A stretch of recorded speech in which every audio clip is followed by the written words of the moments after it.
Tell a kid. They're really good at keeping you accountable. Oh, right. Yeah. You think, the kids in your class, if you say you're going to do something, gosh, I remember when I had to fill up my prize jar or whatever and I'd forget and they'd be like, Mrs. Rose. And sometimes I would actually get emails from them saying, Mrs. Rose, remember to get X, Y, Z, in the night. Tell a kid. Yeah. And this reminds me, all of these types of people, when you're in your school, as a leader, you will have these people on your staff and in your teams. But as a classroom teacher, this is totally relevant because you will have these people as your learners in front of you in your classroom. The Better Mindset Podcast. Welcome to the Better Mindset Podcast, episode 7. I'm Mark. I'm Bex. Conversations about leadership, learning, and educational technologies. On today's episode, we launch into 2 new segments, Bex. The first is going to unpack some practical things that you can do to lead stereotypical speed bumps on your team. And Richard, one of the trainers, is going to try and convince us that spreadsheets are not just for number nerds. Okay, Bex, so what do you typically do when you have someone booked for an interview and then you have cyclones and then last night we had an earthquake and we've got all sorts of different things going on? Sometimes plans have to change, right? Because for a lot of people, you might not realize that we record these pretty much 1 or 2 weeks in advance. And so at the moment, what has just been happening is all of the cyclones happening in Auckland. We've had to change our plans. So when you've got to come up with something at last minute, you invent a whole new segment. So that's what we're going to be doing today. We're inventing a whole new segment. And what I thought we could call this new segment is, wait for it, handy how-tos. And so you probably saw the little bumper that we've got our team. Now, if you're walking on a treadmill or something like that and you heard me wrong, I didn't say handsy how-tos, it was handy how-tos. And we want to make them, these, I didn't tell you that joke in advance. We want to just be able to dive into some things that are really going to help you in the leadership teaching space in your schools. Because this is an education podcast, we're talking about all of the different things that are going to help us lead, whether we're a leader with a title or whether we're leading our classrooms. And so the topic for today, the handy how-to, is all about how to deal with people who are stereotypical speed bumps. And it's an analogy that I thought relates really well to the types of people in our team that are sometimes slowing us down, causing friction. Some analogies will call them anchors, or the types of people that as leaders we can kind of see as somebody who is just restricting any progress. And we've got some names for them. Do you want to give us those names very quickly, Bex? Tell us who those speed bump people are.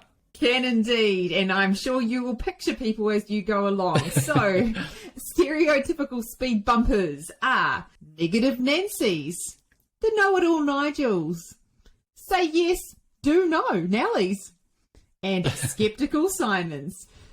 Awesome. You'll notice that what we've done with those is we've got some gender balance there. And I just want to have a quick little caveat. I didn't include any Karens because I think Karens have had a bad rap over the year. I know some wonderful Karens. So and if you are a Simon or you are a Nancy, that doesn't mean that we're talking about you specifically. No, we still love you too. Yeah. So we're going to be talking about those people specifically and give you some handy how-tos on how to deal with people who fall into that category. But something that I think is quite interesting to reflect on for all of us is the fact that we can sometimes fall into that trap. Like, I know I'm not pointing the finger at people and saying that person is this, and we definitely don't want you as a leader to go around and start handing out name badges to people. That would be quite funny. But just one of the things that you can do as a quick reflection is think about the times when maybe you've been a little bit of a negative Nancy, or you're kind of being a bit skeptical. Okay, so we're going to talk about that, but we're going to unpack all 4 of those different types of people, and that's not exhaustive, but those are just 4 that we're going to look at today and give you some practical how-tos to how to deal with it. But there are some key things that we think in the leadership space that will help you deal with all of them at once, kind of like filters or frameworks or ways of thinking that'll help you, still get the traction that you want to in your team.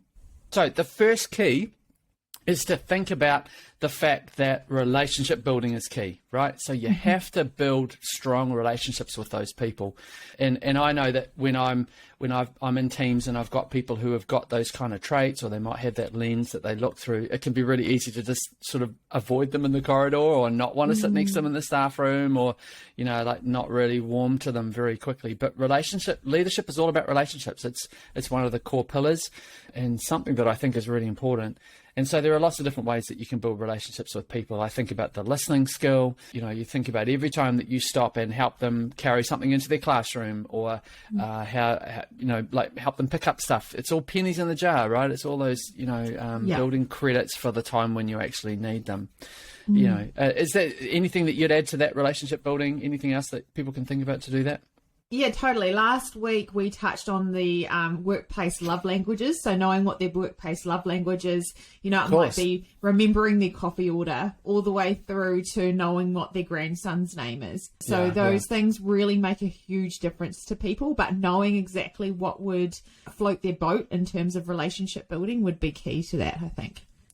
Yeah, and we even heard on a recent coaching session that we had internally where someone was saying, on the coaching notes that you're making, write down the person's name of their partner, what's their dog name, dog's name, when are their birthdays, those types of things, and just sort of keeping across that. Some people are really good at doing that. Other people like me, just really not detail orientated. So apart from never forgetting my dog's name, Ralph. Well, I remembered one time.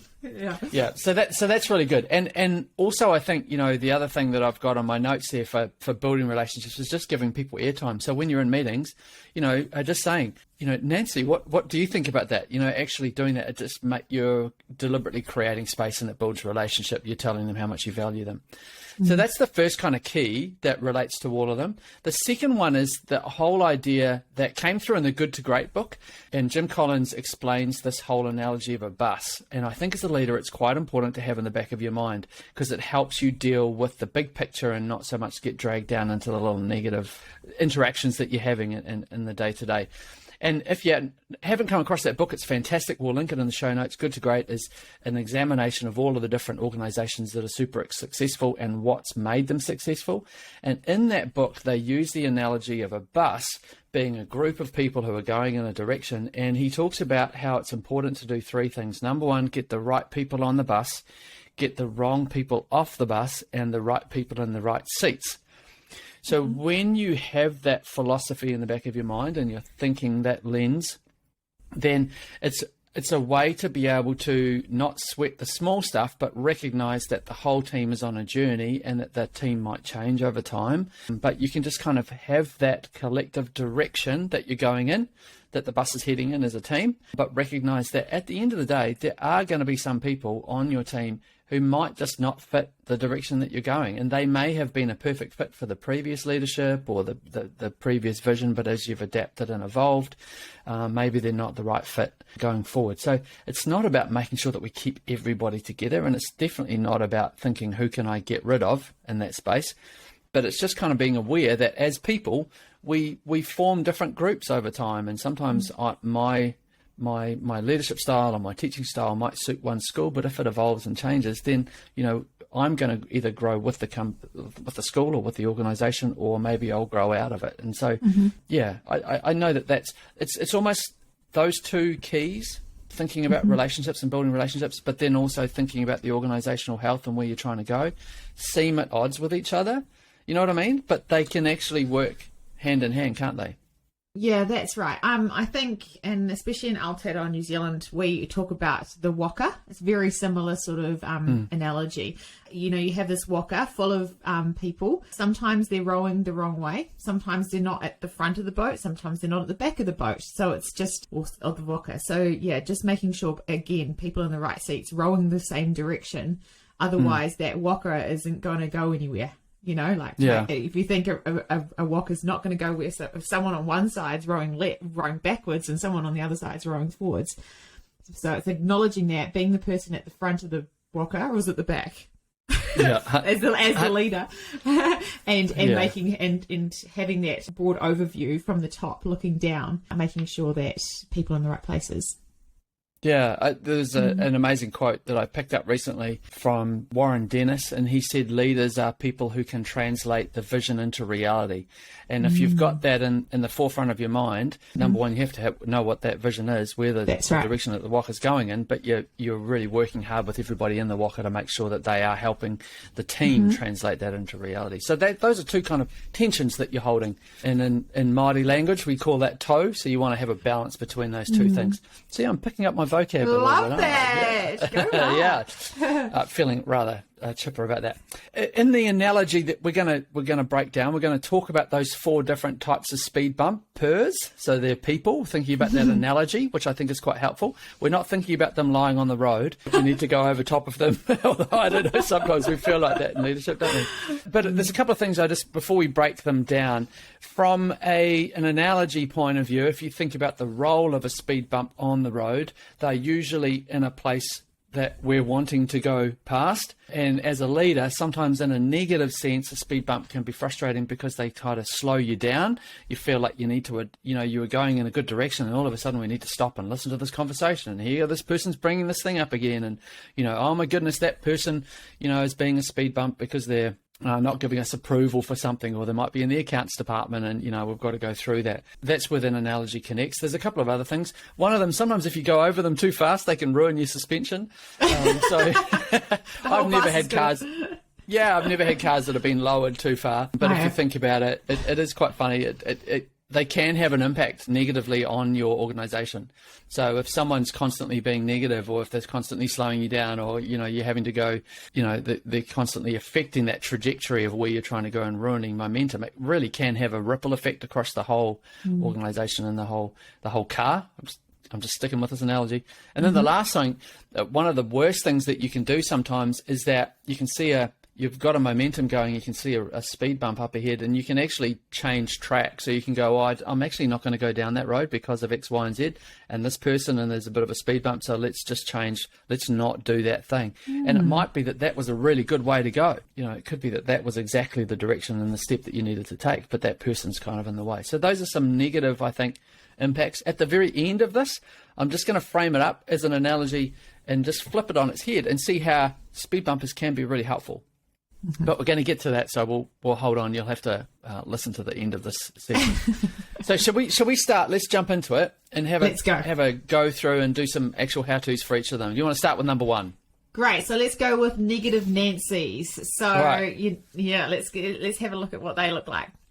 So what do you think of negative Nancy? What does that relate? How does that relate in your experience? Okay, so I'm picturing someone that says no before yes to everything. So they're the ones that go, no, we can't do that because X, Y, Z. And it's funny because you just start picturing people and family members and all sorts of people. Like, it doesn't just have to be the business side of things. So the ones that always sort of see the negative before the positive, that potentially can spread that around as well. So it can be really contagious, the negative, depending on the mindset of others, where their cup is filled. If it's not filled to the top, then they might be more inclined to listen to the negative Nancy's and then sort of spiral out of control there. What else, Mark? What can you tell us about that? Yeah, I think you've hit it. One of the things I've noticed with people who have got that kind of trait, or that bent of thinking, or that way of thinking, is that they often are a temperature affector in the room. So, you might be leading a meeting, or you might be guiding something, or trying to galvanize everybody, and you're trying to lift the temperature and try and get everyone excited. They can say one word, or you look at them and all of a sudden the temperature lowers. And so that can be that can have a huge impact on, the feeling of the room and just that whole overall culture. But one of the things, so here are some things that you could do about that one. Number 1, I think you have to reframe and change how you see things and see that type of person in your team, because in one sense, they can be really frustrating because it's like, well, here comes the negativity. And what that does, whenever I've encountered it in my experience, sometimes I can start judging that person, and then they start to get even more negative, because it's like, well, I'm doubling down because you're not listening to me. And it's kind of like, they'll say it quieter, he's not listening. I'll say it louder, he's not listening. Now they start shouting at you, but they don't do it in volume, they do it in negativity. If they say something that might be negative in that meeting, but then they don't feel like they're getting heard, or there are concerns that aren't being addressed, then they'll go away and do it even louder somewhere else. It's just that you're not hearing it.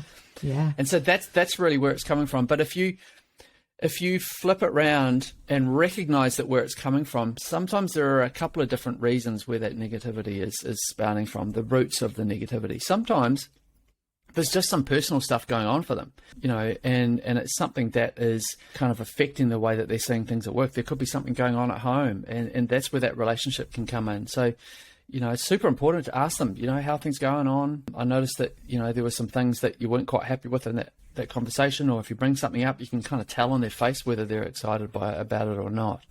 And just understanding the person.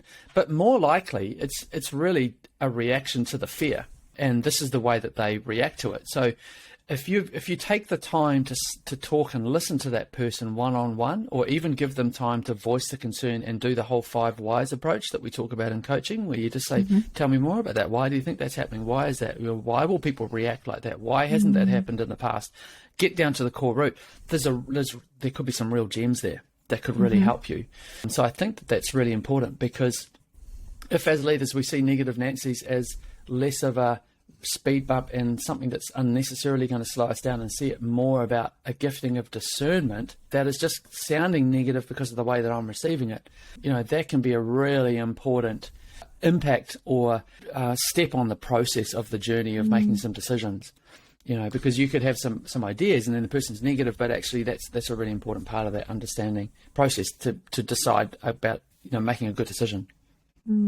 I think also if they don't understand that why, so we've talked about this before on the podcast as well, and they don't actually, they see it as maybe just another task for no reason, and so I guess it then comes down to that whole communication around, the clarity piece around the why and the vision, all that kind of stuff. It could fall out of that as well if they're just not understanding. And I think also 9 times out of 10 it's because they're unsure of their own capabilities or their own understandings of whatever it might be as well. So they've kind of put this barrier or wall up, and it comes out as negativity as well. Yeah. And that was actually in my notes about this one, this approach, because I think that sometimes people who are in that space have learned over time that when they discern, which we could see as a gift, and see some things that other people can't see. In the past, they may have had experiences where they've had negative responses, or they've been shut down or told to be quiet. So what they're doing is they're giving it in a way that is protecting them. So they're putting up a big sword, stabbing with a sword and putting up a big shield, because that's a defense mechanism. Yeah. But if we can get them in a space where we're accepting and embracing and actually saying, hey, Michael, or hey, Nat, I'll use Nancy. Nancy, I know that, you've had experience in this, like actually creating a space. Tell us how it went. Can you see anything that might not be so great about this idea? Or what are some of the things that we haven't thought about? Because I can see on your face that you're thinking it, you know what I mean? Yeah. Or I know that you've had that experience. So as a leader, formally and informally having conversations afterwards, giving them space to express that thinking, it can be a real positive for you. So you're kind of turning it around. Oh, good. So that's negative Nancy. Cool. What's number 2? And the next one is know-it-all Nigel. So what comes to mind for me is the one that goes, oh yeah, I've done that before at my old school. Or, or, oh yeah, I did that, in my last course, or this, that. So has been there, done that. You're not teaching them anything new. Yeah, that's exactly right. It's the person, often they've been down that pathway before and they've kind of seen it, or they've been involved in the cycle of change before in the past. And like if you're involved in education for longer than 20 years, that inquiry learning, when it was a big buzz when I first started teaching, I had teachers who were teaching in the 70s and 80s, and they were like, oh yeah, we were talking about integrated cross it's like curricular phonics at the moment. Yeah, we were teaching phonics 20 years ago. It's come back as a fad. Yeah, totally. You can picture them, can't you? Oh yeah, and often those types of people can be really hard to get on board, because they're kind of, they might be really busy people. They think that they can just, I lasted out the last wave of this thing that's coming through, so I'm just going to hold on and wave, last the wave, the tide will come back in again, so it'll get there. So it can be really frustrating, particularly if they're in a key position in your team to be able to influence others. Often know-it-all Nigels do have a lot of influence because they've been in that space before. They have that experience and they have that skill set. So some things that kind of help with that type of person or that type of approach are, number one, including them in the process. in the decision-making process right from the very start. So if you've got someone with that experience, you want them involved in the ideation phase or whatever kind of development of a new initiative or whatever it is that you're doing. Don't tell them further down the track, because they're going to be harder to bring on board if they haven't been part of that process. Even if you just give them an opportunity to contribute, even if they're not in the meeting, I think that can go a long way to it. And as a leader, that takes some forethought, right? So you've got to kind of think, who in my team could be in this space once this decision is being made? I'm going to strategically, for the sake of the organization, include them at the very start. And I've made that mistake. I've been involved in teams that have made that mistake in a number of different areas, not just in education, so that is really important. But to be quite honest, sometimes there are people who are in that space that you're just going to have to go around, just like we do with speed bumps. Sometimes we just have to go, you know what, I'm just going to drive. You know how you can go up to a speed bump and you can go around to the left on the left-hand kayak and just go, or go in on an angle. There's so many ways this analogy could work.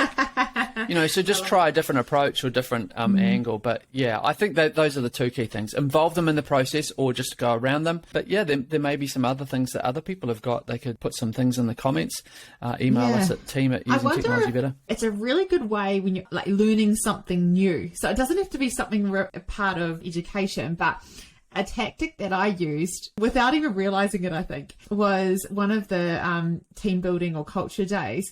We had one of those sip and paint people come to our meeting. And so it's one of those things where you sip away on a glass of wine and you learn how to paint a picture. It's a really sort of paint by numbers type way of doing it, but it really does put some people that know all the things out of their comfort zone. And I think it was a really neat way. I think sometimes you go, I can learn new things, and it's the same as even when I was doing my postgrad, and there were people in there that had been leaders for a really long time, and so seeing when they were doing their postgrad learning new things, it kind of reinvigorated them, like it kind of made them go, it's that, that buzz when you learn something new, it's so putting them in a position where they kind of have to learn something new, because it's kind of sparks something back in your brain of wanting to learn again. So it could be another way. 100%. And it's that shift in culture that everybody's been talking about. How do we about developing a growth culture within your team and not a fixed mindset?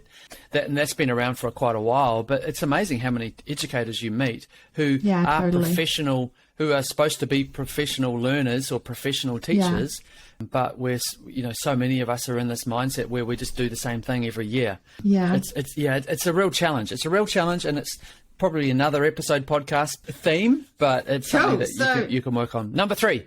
Shall we move on to number 3? Say yes, do no Nelly. So I'm all over it. I've got it. I've got this. And you're kind of like, put it on your calendar, put it on your to-dos, like someone put it on their thing, because they're going to forget. They're not going to do it. They're just going to say they're going to do it. And then we're going to get to deadline and it's not done. 100%. You can see it all the time, and it happens in schools a lot. Somebody will go along to a really good iPad and invigoration day. It's like, let's find out all the different things that we can do on the iPad. And the teachers are like, the Nelly is like, this is amazing, and I'm going to do all this stuff. And then you go back into their class in a week's time, and you pick the iPad up and say, why isn't this charging? And it's because their multi-box didn't actually charge, and you realize that it hasn't probably been working for the last 3 months, and they haven't done anything with what they've just learned. It's super easy for that person to develop this as a learned behavior over time. And, that adage as leaders that what you accept is what you allow is what you have accepted. So if as a leader we can inspire some change or get an agreement with everybody that they're going to do something, but if you don't follow that up with something in terms of an accountability setup, then people are just going to go, I can be all enthusiastic about it at the start, but they go behind closed doors and it's never going to happen, and actually we'll just last this one out, and the enthusiasm will fizzle out. So that is the kind of person that is very difficult to sometimes deal with, because they're not in your face like a negative Nancy, and they're not like, it's not obvious like a know-it-all Nigel. So some things that you can do about that. Number 1, accept that you have to be in charge, really, of setting something up, or you can be intentional about creating some accountability structure there. So it doesn't mean that you're walking around with a clipboard, but there are little things that you can do to try and hold people's feet to the fire. So number one, when you're in a staff meeting or in your team meeting or you're doing something and everyone says, right, we're going to do this, actually make them set a commitment to that. And they say that people are much more likely to commit and follow through on their commitment if they actually write it down. And you can write it down. There's like a percentage follow through rate that you can track. If I say it, there's a certain percentage that people will do it. If I write it down, more people will do it. But then if I actually write it down, share it with other people and put my name to it, and then if I know that the next time we meet, it's going to be like, okay, everybody go whip around the table, tell us how you went with X, Y, and Z, And it doesn't mean that everybody will do it all the time, but you're much more likely to get over the line with that, right? Yep. Does that make sense? Yeah, I think that's one of the cool things about coaching is about having those coaching conversations and have those coaching accountability points, because you do specifically write down when that is going to happen, and having those accountability dates in your diary or on your calendar is when you start seeing traction. Yeah, 100%. And I think when you're making those commitments too, the next point is just to make sure that it's specific. So we always talk about SMART goals. We like to prefer to focus on the S and the M. So make it specific, make it measurable. So when are you actually going to do it? So I'm going to do this on this day, on this, every Monday morning when the kids come in to do their role, we're going to do X, Y, and Z. And how many times are you going to do it? So make a number behind it. But then the other thing you can do is actually pair them up with someone else. So if you know that there are lots of people who say they'll do something and then, it's just the dust thing, it's in the cupboard, pair it up with somebody else who you know is more likely to do it. So I know that Michael isn't a Nelly, so I'm going to pair Michael and Nelly up. So they're going to do buddy teaching or they're going to go out and do something. Tell a kid. They're really good at keeping you accountable. Oh, right. Yeah. You think, the kids in your class, if you say you're going to do something, gosh, I remember when I had to fill up my prize jar or whatever and I'd forget and they'd be like, Mrs. Rose. And sometimes I would actually get emails from them saying, Mrs. Rose, remember to get X, Y, Z, like at the night. Tell a kid. Yeah, and this reminds me, like all of these types of people, when you're in your school, as a leader, you will have these people on your staff and in your teams. But as a classroom teacher, this is totally relevant because you will have these people as your learners in front of you in your classroom, right? So I've taught year 3 and 4, and I've had negative Nancy's sitting there right in front of me, and I've had say yes, do nothing Nellies. It's all relevant. So I hope we haven't lost any of the classroom teachers who think that they're not in a leadership position, because that astounds me in its own. Like, that's a whole nother podcast series as well. Every teacher is the CEO of your own company. If you're a high school teacher, you're the CEO of about 8 different classrooms and companies. So yeah, it's totally relevant. That's cool. So definitely things like holding people accountable, pairing them up with other people, being relentless. Like if you get people to commit to something, it is on us as leaders to make sure that you follow that through. So for me, I'm terrible at remembering those things. So if I ask somebody to do something, or if someone says, yeah, I'm going to do this, then I will put it on the agenda for the next meeting, or I will make a note of it, or put it a block on my calendar. Check in with Bex about this, for next Tuesday. There's little things that you can do to make that. All right, last one. Skeptical Simon. All right, Skeptical Simon. Oh, yeah, because that's going to work, because we've done this, haven't done this before, have we? The comments in the background, it's just that really passive aggressive, like, that you can pitch them sort of in the corner, like muttering under their breath. 100%. And often they can be very overt, can't they? But sometimes they can just be by their very body language, and like I was saying, the temperature in the room. We actually speak. Is it about 80% of our communication is with our face and our body language? Leaky faces. Have you heard the term leaky face, Mark? I was told I'm a leaky face the other day. I was told that my resting face, my thinking face, is grumpy. I remember when my first years of leadership, I got told I had a leaky face, and so I actually actively worked on it. So now I'm just smiley all the time. I could have had a really bad day this morning, and I'm good. Yeah. You do a good job, but there are times when I've seen you, I can tell exactly what you're thinking. And so the skeptical Simon, I think, is quite similar to the negative Nancy, but they are slightly different. There is a little bit. It's not just that they're negative, that they might be positive, but at the same time they might be positive about it, but kind of inside or to the people that they're talking to, they're kind of like, I actually don't think that's going to work. So it's like, yahoo, yeah, let's go, let's do it. But, you know, actually they don't actually put the actions to it. So it can come across in terms of their actions. I've had a conversation recently where we were trying to reach some targets or something, and we'd only just gone into the period of us looking at the data and, you know, the metrics of what we were trying to achieve. And I made some statement, well, we're obviously not going to get there. And the person pulled me up on it straight away. It was really, I needed it. It was like, we're in week 2 and you're already saying, like, we're definitely not going to get there in 6 months. So it was a good wake-up call. And I think that's something that you can do with skeptical Simons, is pull them up straight away. Actually, and do some of the stuff that you're doing with the negative Nancy's. Actually get to the root cause and just spend time talking to them. Tell me why it might not work. My number one how-to for skeptical Simons is to actually realize that they can be the most powerful people on your team once you win them over. Because I think sometimes what they're doing is they're actually got very high levels of discernment. And because of that very high level of discernment, when you win them over, they become your biggest champion. You know what I mean? And so, like I'll give you an example. Sometimes we'll be working with, like, we're a training company. We work with teachers in schools around digital fluency, and we're in the classrooms with the teachers.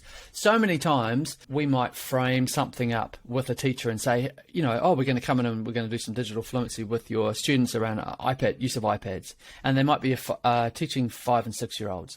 I know that on their face, they're like incredibly skeptical. They're like, they're saying, yeah, that'd be great. I'd love you to come in. In one sense, they're going, yeah, you take an hour off my plate and you can run the class. But in another sense, they're like, yeah, you haven't seen my class. You don't know. You're up against it. So what we do is we use the students to reach the teacher. So they're kind of like a doorway to reach the heart and the mind of the teacher. But once you have them, once they see that 5-year-olds can create movies in an hour, and once they understand the engagement that happens with that student that's been, you know, a thorn in their side because they're so disengaged all the time, suddenly the iPad turns them on and engages them. That skeptical person becomes your biggest champion. There are people who are champions just straight out the gate. You're like one of them. So you are just enthusiastic about just about everything, which is great. Yeah. And we need Bexes. We need people like that. But sometimes you can get a 2x Bex.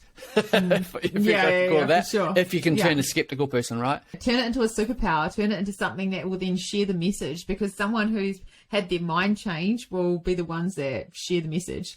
Yeah, absolutely. Because they've been through all of the reasons why it won't work, and they've had them changed. And so they've actually got much more belief and much more commitment to the cause. And I've seen that. I've seen schools, you know, at the start of a process where we've worked with them, or I've been involved on leadership in schools, where the person who was the most resistant at the very start becomes the biggest champion, and actually is somebody who's critical to the role. Such a good feeling, isn't it? So, yeah, and it's a really important thing to have in the back of our mind as a lens for leaders. So, to wrap this up, you know how I was saying that sometimes we can see road bumps as being really annoying?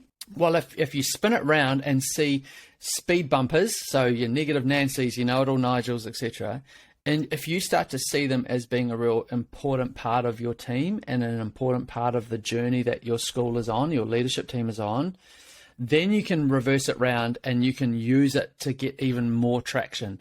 Because if you think about the analogy, so if I said to you, why did city councils and why do regional councils put speed bumps on the road? What would be the purpose of it? It's obviously not just to annoy the heck out of drivers, right? Slow you down. Slow you down. Yeah. Yep. And where do they put them? In the places that's really hard, really, really easy to go fast. Right, exactly, and in crucial area moments, that they in need, crucial parts, yeah. Outside schools, you know, hospitals, parks, where there are lots of people around, and they want to make sure that people are driving a little bit slower, and it might be in a high accident zone even. But what city councils don't do is they put them in the right places, right? So they have them in the areas where you need them, Mostly. but they don't. Yeah, mostly.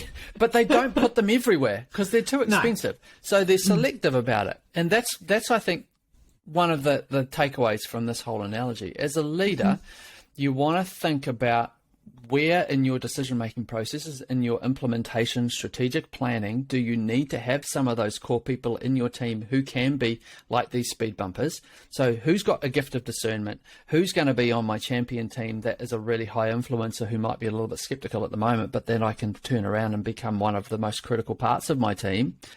So you need to think critically, where in the process do I need those people and how can I use them? But then at the same time, you don't want to have them all over the show. So if I go for a drive to the dairy and it's only like 1 kilometre and I have to go over 15 speed bumps, then that's not good. So we need to have them in the right places. So I don't want to be having negative Nancy at every single meeting and implementation, spreading her negativity around, So I guess, like, to wrap that up, if we see these types of traits in our team as a positive, if we're building key relationships with them, if we're thinking strategically and seeing them as opportunities and safeguards around what we're doing, and also if we're using them at the right time and at the right place and with the right measure, we're only going to be better leaders and more successful as schools and as organisations as we can be. So there you go. What do you think? Handy Absolutely. how-tos? Absolutely. I think that it's really important to take the judgment out. Use it as an opportunity to reflect on tasks, productivity, anything like that, and use it for the better. Make it better. Perfect. Sounds like a better mindset to me. All right, well, we've got Richard on the call today, one of our trainers in Auckland, and what you might be able to hear in the background is heavy, heavy rain. All right, it's not like a buzz of the microphone. Is it still raining up there, Richard? It's eased off a little bit, but it's just gone from sunshine to heavy rain. Weird. Bizarre. Well, we were just saying that Bex and Richard, you're about 1 kilometre away from each other, and one's in sunshine and one's got bucketing rain. So, welcome to our New Zealand summer. Yeah. So wherever you are in the world, you can relate to the fact that we've all got different weather. Last night on the call, I had an earthquake. I was doing a group call online. That was exciting. So, yeah, my microphone was shaking. Anyway, we're digressing. So what we've got is this whole episode, we've got 2 brand new segments. So we've got a new segment to introduce you to, Richard. So usually we've been getting trainers to come on for a good to know, but this is a little bit different. We've changed the segment up, and I'm going to frame it for you. If you go to some YouTube channels, there are certain people, usually in the right of the political spectrum. They're usually conservative, and what they do is they set up a desk at the university and they have a sign on the front that might be quite controversial, and they'll say something. Basically they'll have a statement and then they'll say, change my mind. So this is the change my mind segment, okay? And so what I want you to do is the statement is, spreadsheets are for number nerds, change my mind. Right? Because we know that spreadsheets are your thing, but in terms of Bex and I, we can't stand them. I delete anytime I have an email that even has a sniff of a spreadsheet on it, it's in the trash. And I've got these little things that send it, what do they call them? Yeah. Anyway, filters. Tell us why a leader, a teacher, somebody involved in education should use a spreadsheet and not pass them on to somebody in the admin team. Okay, where do I even start with that one? I mean, you're blowing my mind when you say that spreadsheets aren't awesome. It's a bit of a worry. Look, in the classroom situation, they've got so many uses. First thing I would do day one, or even before day one of turning up for a new year, is I would download from the learning management system a list of all my students. And from there, you can start building things out. There's just so many things that you can use. For example, it's a great way of tracking all of your assessment data. So you can actually start putting these kids in groups based on where they are. So if you've got mixed grouping, you can make sure that you've got some high kids, some low kids. If you want to do streaming, you can do it that way. I know that's a dirty word at the moment, streaming, but there's lots of different things that you can do just for grouping how you want those kids to be structured. The filtering, if later on you want to get into something exciting like pivot tables, and these aren't things that come to you overnight. I know, come on. Yeah. You lost me at filter. You lost me at filter. Okay. You said pivot, and I'm out the door. You might need to explain that to us. What do you mean pivots on his heel and walk out the door. No, something completely different to that. But it's a really nice way of being able to look at your data so that you're actually got data-driven assessment, so you know what you're teaching. One of the things that I love the most, I think is probably the most powerful, is I'm very much a visual person. So I know it's another big scary word for you, but this one's called conditional formatting. So that data that's sitting inside your spreadsheet, if you can have that coloured, so you've got your high needs kids or somebody who's not done particularly well in an assessment, if it comes up automatically red, you can see at a glance that, this could be one of those kids that you need to give a little bit more attention to. Likewise, if they're coming up green, you say, hey, let's pair off a red and a green kid, and they can help each other. So you can see at a glance who's doing well and who needs a little bit more support. Yeah, that conditional formatting as a visual, because I'm very visual, and I like that kind of approach. And if it's set up for me, it doesn't need to be you doing that, right? You can get a template off another teacher who's like you, who's a bit of a nerd. I could say, Richard, could you create a conditional formatting? And I just want to put the names in, and then that would work, right? Absolutely. So, another great feature, I mean, it's in a lot of applications in Word, in Excel, Docs, and Sheets as well, is that format painter. You've used that in Word and the format painter? Oh, yes. No, It's like copy. Yeah, format paint. So basically it copies the format, and you can use it in Word or Sheets or any of those things. So it also gets the conditional formatting as well. So once somebody's done it once, you can just copy it and paste it over and over again. And it just takes all the hard work out of doing it more than once. Fantastic. And some of those systems, the systems that you can buy, like there are platforms you can buy online and pay monthly fees for that give you that data overview. You can actually do that for free yourself in Google Sheets, in Microsoft Excel, and Numbers, in the Apple ecosystem. Yeah, I think one of the things I love about spreadsheets is it's like a puzzle. You've got this data, and there's a million ways to solve any problem. So it's about how you do it. I guess it comes down to, I know you talked a lot about the geniuses. Mine's the inventor genius, and that plays in really, really nicely to Sheets. It's about a way of creating and coming up with new ideas on just how you solve those problems. That's cool. All right, so there's two things. I'm starting to warm up a little bit. A little bit? I'm not quite here's there, another though. one. So remember I was saying out of your learning management system, when you download that file and you start having all your names, you can start adding things to that, not just the assessment data, but you could have email addresses. You can have parents' email addresses. So rather than having to create groups, you can just copy that whole list of parents or student emails and then paste them straight into your email product, whether it's Outlook or Gmail. So a nice quick way of being able to copy and paste. So really put them efficient. in the BCC so they don't see each other's email Absolutely. addresses. Yeah. You don't want parents communicating behind your back. You only do that once. Yeah, reply all. That's the first thing. And if you want to take and it's funny you mentioned this too, because I've been doing this morning is recording some videos on mail mergers, and this works really well, especially with Excel. So if you've got this list, you can actually send out individual emails at a push of a button, and it goes to all the parents, and it can, rather than say your child, you can have the child's name in there. So dear Mr. Jones or Mr. Smith, dear Bob, if you want to address it to their first name, your son Fabian has been doing really well in maths. In fact, this is the percentage he got on. We wouldn't use percentages, but this is the how he's doing. And you're going to send out personalized emails with all that relevant data to individual emails to individual parents. It can be done at a push of a button, and they just sends out 30 emails, and you look in your inbox, and within 3 seconds you've got 30 emails going in your outbox.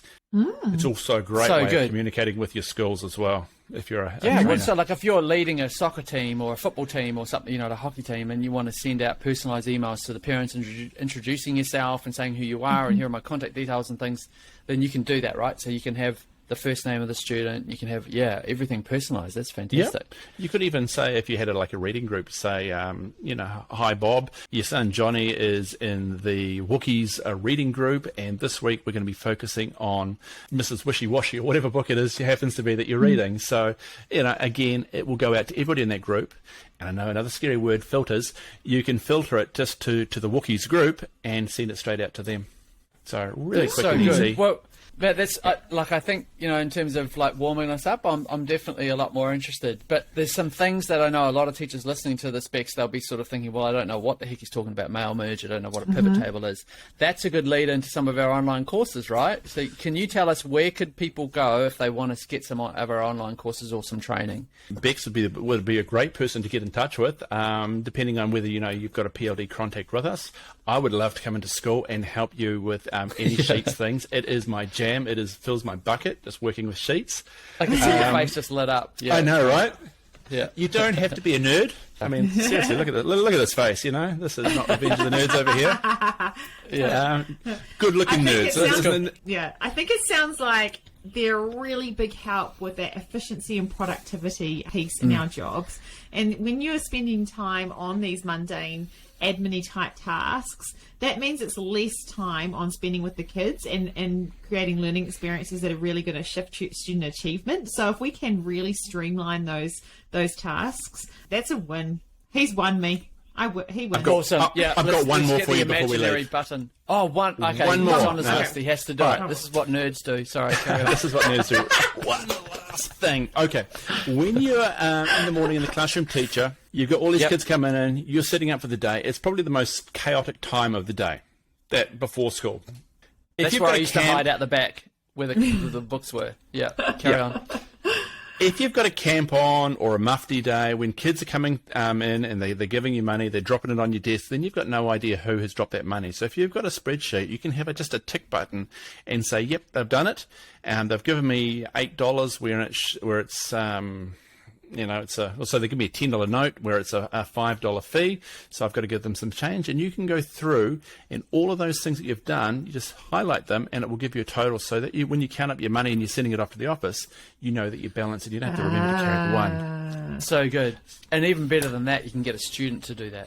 Exactly. So you get that student who you trust and is quite capable, and you can share the sheet with them. They have access, and you can even limit what kind of access they have, so they can't go delete anything. But of course, you're only going to do it with somebody who you're a little bit comfortable with, and they can look after that for you. And it's such great learning. And then there's a whole thing of teaching statistics with it as well. But we won't even get into that because we just don't have time. But yeah, spreadsheets. That's so good. Awesome. Well done, Richard. You've changed our minds. Yeah. Like I think it's something that we can definitely. But if you need some training on this, if you're listening and you're thinking that would be really great, we do have some online courses that you can sign up for. We'll put a link in the show notes, and we'll get in touch. You can get in touch with us, and we'd love to help you out with some training. Thanks, Richard. Thanks, Rich. Awesome. Thanks, Rich. Cheers, guys. We'll catch you later. Episode 7 all over. Bex, tell us what you think. Yeah, well, the silver lining with this weather event was that we actually got to have a bit of a deep dive into those stereotypical speed bump team members, and I bet we could all relate to one or many of those types of behaviours that we described today. Or perhaps we've sunk into those stereotypes ourselves from time to time. I guess it relates back to ensuring that we don't let our own well-being and our cups get too empty, because when we can handle these types of situations far better when we're feeling our best. That was my takeaway, and I'm kind of ashamed to admit this, but I really want to go and dabble with sheets now. I feel like my life would be better with them in it, so thank you, Richard. Yeah, and I think I'm definitely warming to them, which is saying something for probably how much I loathe them normally. So yeah, I'm getting closer, Richard. I think you did a good job. So if you're after some of the links or resources that we've mentioned today, have a look in the show notes and make sure that you're subscribed. We post every single week, and we'd love to have you keep up with this. This is episode 7, so who knows how many episodes down the track we'll be getting to. If you know someone who would get value from those episodes, hit the share button and let them know, and tell them about your favourite episode. I'm sure there's something on there that you would specifically like to call out. Lastly, if you have questions or anything to share with us, email us at team@usingtechnologybetter.com. We'd love to hear you and see you next week. Ka kite. See ya.